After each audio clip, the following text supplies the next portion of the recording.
आता मी उभा आहे या टॉवरच्या 14 फ्लोअरवरती। हा जो पूर्ण टॉवर येणार आहे तो येणार आहे 23 फ्लोअरचा। एकदा हा व्ह्यू बघून घ्या। 14 फ्लोअरवरून आपल्याला एवढा क्लासिक व्ह्यू मिळतो। इथून ते पूर्ण तिथपर्यंत आपल्याला सर्व ओपन मिळतं विथ रिव्हर व्ह्यू।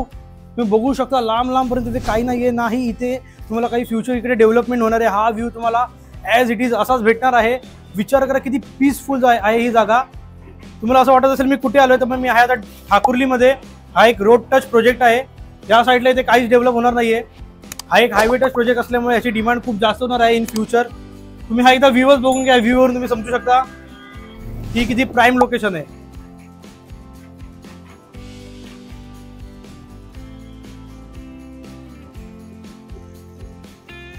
माझ्यासारखं तुम्ही पण हा व्ह्यू एन्जॉय करू शकता। त्यासाठी तुम्ही खाली कॉन्टॅक्ट नंबर देतो, मला फटाफट कॉन्टॅक्ट करा आणि ते साईट व्हिजिटला येऊन हा व्ह्यू बघून तुमचा हा फ्लॅट स्वप्नांचा घेऊन जावा। Thank you so much.